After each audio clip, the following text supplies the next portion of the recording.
तुझे यहाँ अंदर किसने आने दिया? नाम बता। किसने?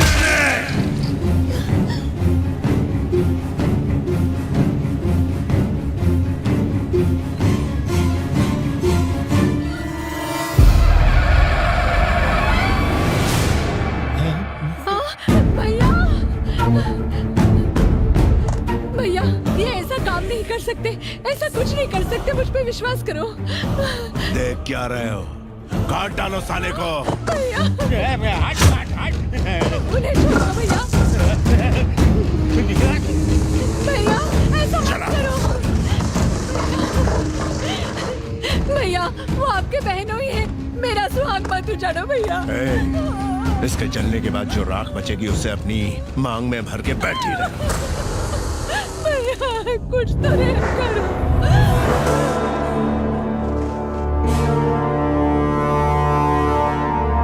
बड़ी, तुम जानते नहीं उसने क्या किया? घर के दरवाजे खोल के उसने दुश्मनों को अंदर घुसने दिया। अगर आज वो दरवाजा नहीं खोलता तो कल कोई दीवार तोड़ के अंदर आ जाता।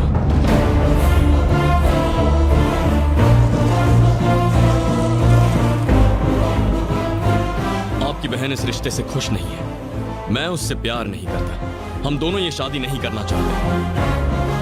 आपकी बहन ये कह नहीं सकती क्योंकि वो डरती है, और मैं कह नहीं सकता क्योंकि मैं मजबूर हूं। और इसीलिए इस सगाई को तोड़ने के लिए मैंने ही इन लोगों को अंदर आने दिया था। मैंने शर्त लगाई थी कि आपसे पेपर्स निकाल कर रहूंगा, इसीलिए मैं खामोश रहा।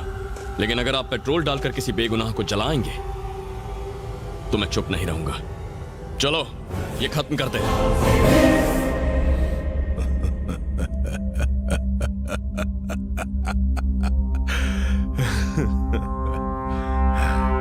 जिस खूंखार हैवान को मैंने अपनी बीवी से 20 साल तक छुपा के रखा था, तू उसे ललकार कर बाहर निकालना चाहता है।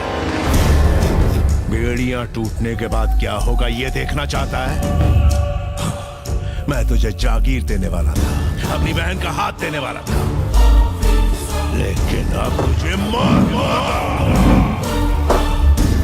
दो सवाल इंसान के मन में हमेशा उठते हैं, हम क्यों पैदा हुए, हम कब मरेंगे। पहले सवाल का जवाब ढूंढने की जरूरत नहीं, दूसरे का जवाब ढूंढने के बारे में हम सोचते नहीं। जिंदगी और मौत के संघर्ष में मेरा काउंटडाउन शुरू हो चुका था, 1 से 10 तक। मैं अकेला खड़ा हूँ, मेरे पास 2 रास्ते हैं, मुझे जवाब देना है 3 लोगों को। 4 हफ्तों पहले मैंने एक चुनौती ली थी, 5000 लोगों से भरा एक गांव, एक गुंडा जिसके 600 सिपाही हैं और जो अपनी बहन की शादी उसकी मर्जी के खिलाफ मुझसे करना चाहता है। 8000 यार्ड की जमीन, हाथ में सिर्फ 9 मिनट का वक्त, 10 मीटर दूरी पर देवराज खड़ा है।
कुछ तो बोलो बेटा, तेरे सिवा मेरा है ही कौन? मेरे बच्चे।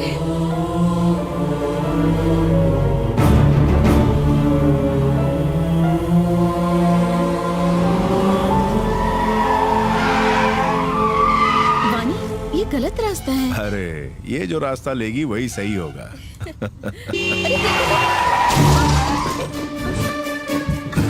Hey! देखिए सर, गलती हो गई, माफ कर दीजिए please. No it's all right. नई कार है बेटा, थोड़ा संभाल के चलाना चाहिए। ओहो, पंपर अटक गया है, जरा पीछे ले। जी जी मैं करता हूँ। हाँ, तुम यहीं रुको। धक्का दूं? हाँ जी। पीछे जाओ। हाँ। Hey! हटाओ!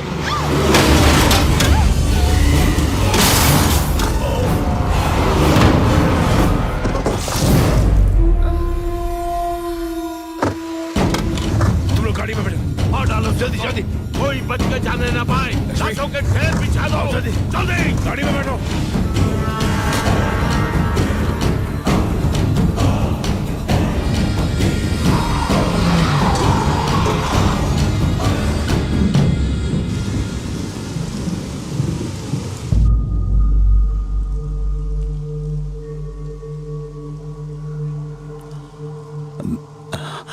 वीना, वो बिल्कुल ठीक है अंकल,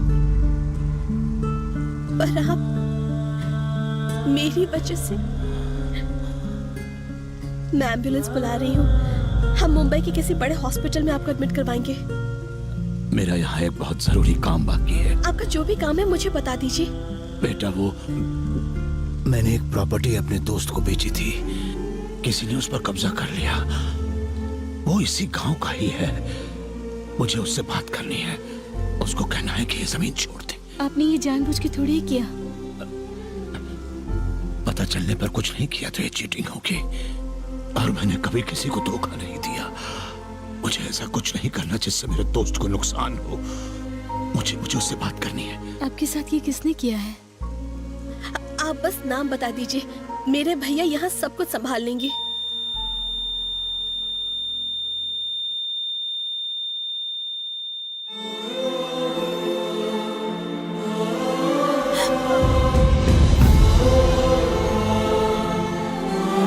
एक्सीडेंट केस है। कहाँ है वो? मुझे उनका बयान लेना होगा। उनकी हालत बहुत खराब है। पुलिस अगर आपको ले गई दीदी तो दादा हमें जान से मार डालेंगे। जल्दी चलिए।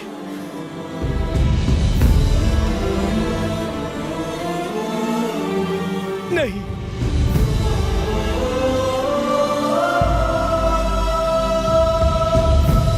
तुम्हारे पापा मेरी वजह से मारे गए, अब मेरे लिए तुम जान मत देना।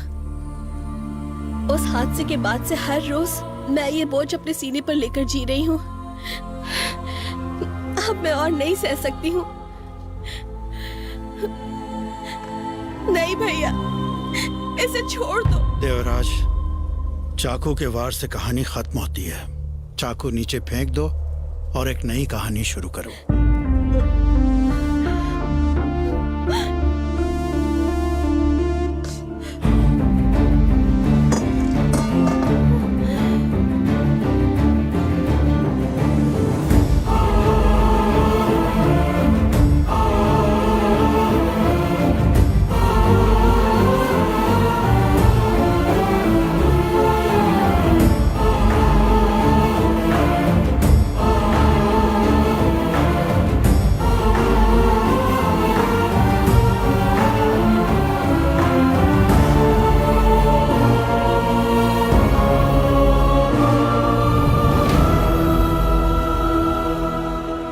पिता एक नेक दिल इंसान थे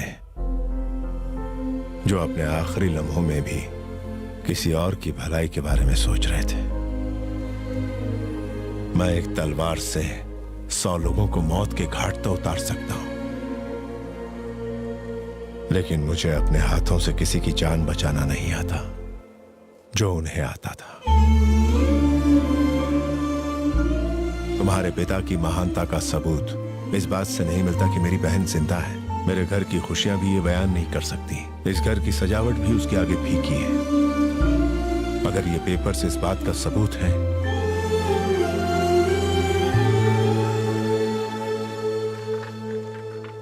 तो रख लो इसे। मैं कोई एहसान नहीं कर रहा, ये तुम्हारा हक है। ये मेरा बड़प्पन नहीं बल्कि तुम्हारे पिता की महानता है।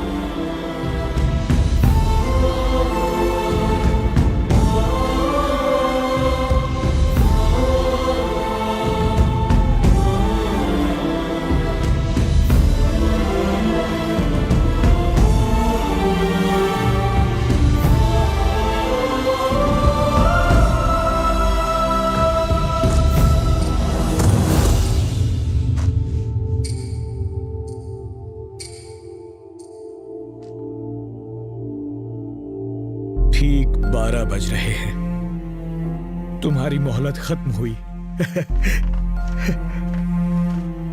इन पेपर्स के लिए मैंने अपनी बेटी को खतरे में डाला। अपनी पत्नी से परायों जैसा बर्ताव किया। मुझ जैसे नीच की वजह से तुम्हारे पिता मारे गए। मुझ नालायक की वजह से। पछतावा होना ही सबसे बड़ी बात है जी। देखा तुमने, जिस पत्नी ने मुझसे 15 सालों में एक शब्द तक नहीं कहा, वो मुझसे बात कर रही है। ये सब तुम्हारे पिता की वजह से हुआ है। वो महान थे।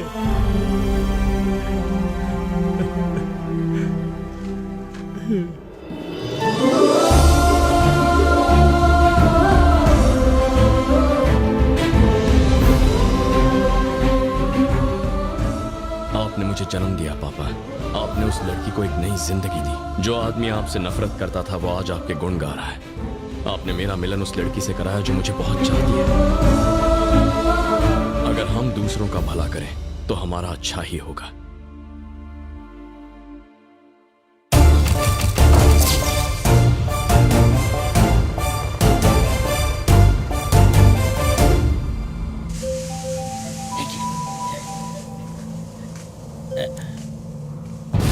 कब से लगा रहा हूँ, मेरे आदमी मेरा फोन क्यों नहीं उठा रहे? वो हमारे आदमी किसी और लड़के को दूल्हा समझ के उठा के ले गए। उस चक्कर में बेचारे खुद ही उठ गए। क्या मर गए? क्या सच बता, मर गए क्या? मर गए बोले तो हिलडुल नहीं रहे हैं वो। अच्छा है ना, अपनी पेमेंट बच गई। मैं आ रहा हूँ। देवराज की मौत देखे बिना मैं नहीं जाने वाला। तू रुक वहाँ। कैसे गाड़ी चला रहे हो?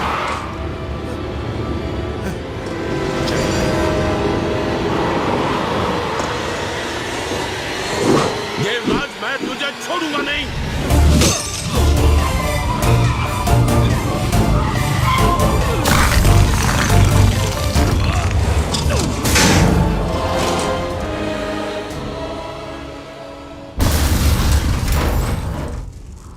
Hello hello.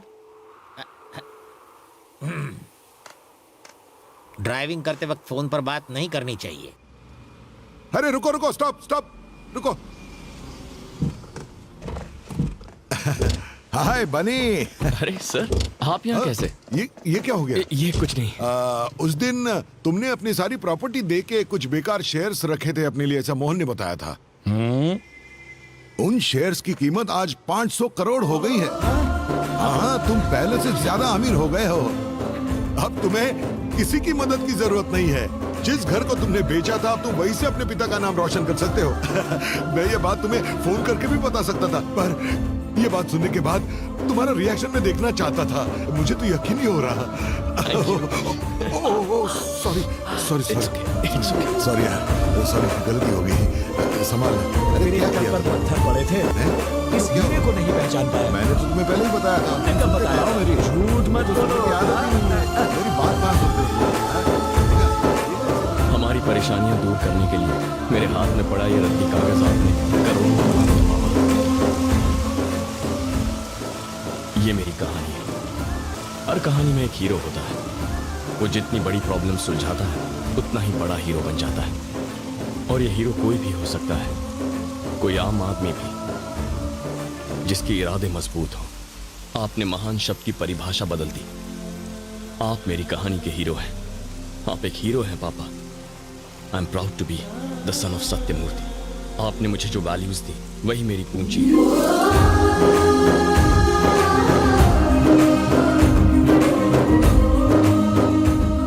मैंने परी से जो वादा किया था वो निभाया। 1 साल के अंदर हमें अपना घर वापस मिल गया। भाभी के सारे गहने उनके पास आ गए, भैया ठीक हो गए और माँ फिर से मुस्कुराने लगी। मुझे तो यकीन ही नहीं हुआ। अरे सुनील जी, आप कब आए? थैंक्स हैं। तुम नहीं होते तो मेरा साला कब का मुझे बिना टिकट ऊपर भेज देता। गांव से टपका सीधा यहाँ आके अटका। ये कौन है? अरे भूल गए, उस दिन मिले तो थे, मेरा सेक्रेटरी जॉन। हैं? मुझे भी वो दिख रहा है, यानी मैं भी किसका हुआ हूँ? अभी जाके डॉक्टर को दिखाना पड़ेगा। चल बे।